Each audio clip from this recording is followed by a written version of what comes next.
Assalamu alaikum. Ronaldo, Cristiano Ronaldo, one of the greatest player in football history. কিন্তু বিশ্বকাপের এই সিজনে Mbappe, Messi বা নেইমারকে বাদ দিয়ে রোনালদোকে নিয়ে ভিডিও কেন? আমি কি রোনালদো সাপোর্টার বা পর্তুগালের সাপোর্টার? একদমই না। বিশ্বকাপে আমি কোন দলকে সাপোর্ট করছি ভিডিওর শেষে জানাবো, অন্তত পর্তুগালকে না। আর রোনালদোকে নিয়ে ভিডিও বানানোর কারণ হচ্ছে 41 বছর বয়সে মেবি রোনালদোর এটা লাস্ট ডেবিউট, আর এটা kind of tribute type video. আমি রোনালদোর হার্ড ওয়ার্কিং, তার ফিটনেস, তার প্রতিবাদের মেন্টালিটি, এগুলার জন্য ফ্যান কাইন্ড অফ। তো এটা রোনালদোর জন্য একটা ট্রিবিউট টাইপ।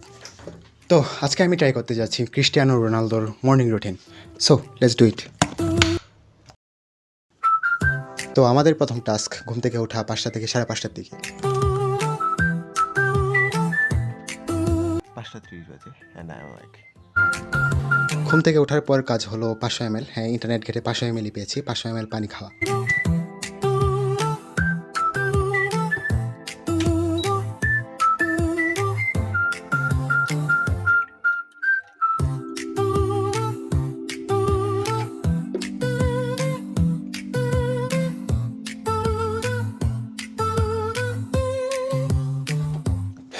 তারপরের কাজ হলো সান এক্সপোজার নেওয়া। তো আমি গেটের তালা খোলা, লাইট অফ করা, খামারের কাজ এগুলো ইনক্লুড করে নিয়েছি সান এক্সপোজারের মধ্যে। স্মার্ট।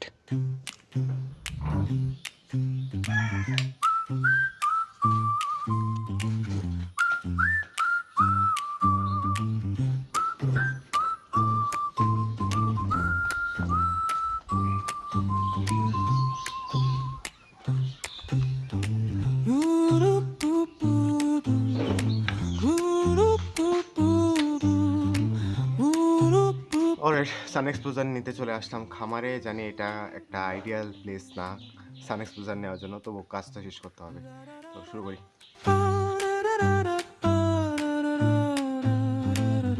অলরাইট, এবার আমাদের কোল্ড এক্সপোজার নেওয়া লাগবে, নর্মাল ভাষায় বলতে গেলে শাওয়ার, বরফ পানির মধ্যে শাওয়ার নেওয়া। তো আমি চাচ্ছি না ঠান্ডা লাগাতে, আমার যেহেতু ঠান্ডা অ্যালার্জি আছে, তো আমি নর্মাল পানি দিয়ে শাওয়ার নেব। তো লেটস গো।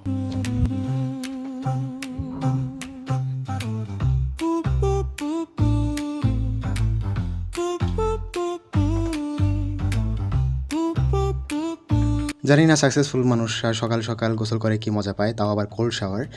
যাই হোক, ভিডিও যেহেতু বানাচ্ছি তাই গোসল করতে হবে। Alright, workout time. ওয়ার্কআউটের জন্য আমরা CR7-এর ওয়ার্কআউট লিস্টটা ডাউনলোড দিয়ে এনেছি, ওনার যে একটা ভিডিও ছিল। তো let's do it.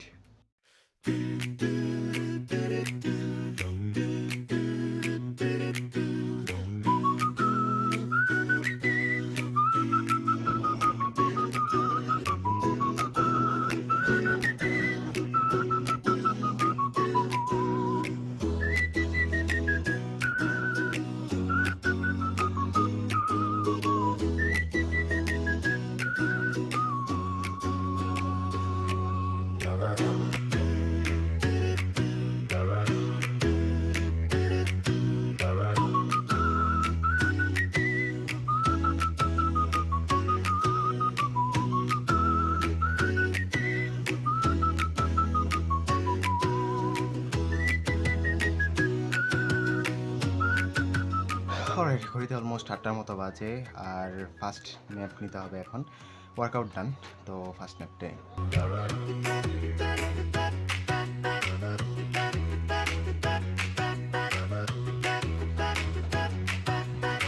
Alright, breakfast time. Breakfast হিসেবে আছে আমার কাছে জাতীয় ফল কাঁঠাল। অলরাইট, এরই মাধ্যমে আমাদের রোনালদোর মর্নিং রুটিন কমপ্লিটেড আলহামদুলিল্লাহ। এরপর এজিলিটি ওয়ার্কআউট কন্টিনিউ করে, তারপর হচ্ছে 90 মিনিটের ন্যাপ। এই 90 মিনিটের ন্যাপের আমি কাহিনিটা বুঝছি না, ওই কি ঘুমাতে ঘুমাতে খেলে কি না আল্লাহ জানে।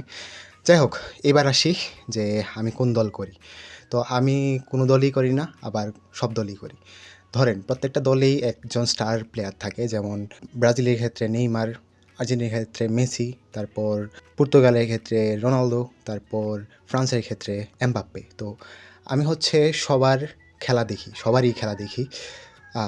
সবার বলতে গেলে এই কয়েকটা দলের খেলা দেখি এবং স্টার প্লেয়ারগুলোকে খুঁজি ওরা যদি গোল করতে পারে আমি খুশি, ওরা যদি গোল না করতে পারে আমিও খুশি।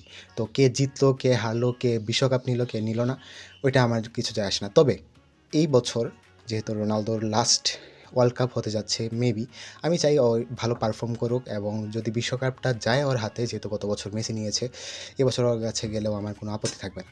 কিন্তু ছোটোবেলায় আমি আর্জেন্টিনার ডাই হার্ট ফ্যান ছিলাম, 2-3 পড়ি তখন। আমার আব্বু হচ্ছে আর্জেন্টিনার ফ্যান, তাই আমি জার্সি পরে ঘুরতাম, খেলতাম। কিন্তু এখন বুঝতে পারার পর হচ্ছে এরকম, আর আমি খেলা সম্পূর্ণ দেখি না, আমি হাইলাইট দেখি। আমার এই খেলার প্রতি কোনো ইন্টারেস্ট নেই। আমি হয়তো ইন্টারেস্ট পাবো তখন, যখন বাংলাদেশ হচ্ছে খেলায় নামবে, বাংলাদেশ বিশ্বকাপে পারফর্ম করতে পারবে, তখন হয়তো আমার ওয়ার্ল্ড কাপের প্রতি ইন্টারেস্ট থাকবে। আর ক্রিকেট ওয়ার্ল্ড কাপে আমি এখন যেহেতু খেলা খুব বেশি ভালো যায় না, এই কারণে হাইলাইট দেখি। আগে যখন খেলা ভালো খেলতো, মুশফিকরা, তামিমরা সবাই একসাথে খেলতো, তখন আমি সম্পূর্ণ খেলাটাই দেখতাম। তো আই থিঙ্ক বিশ্বকাপে যখন বাংলাদেশ পারফর্ম করতে পারবে, তখন ইনশাআল্লাহ আমি খেলা দেখবো হয়তো। তো আজকের ভিডিও এই পর্যন্তই। সবাই ভালো থাকবেন, আমার জন্য দোয়া করবেন। আসসালামু আলাইকুম।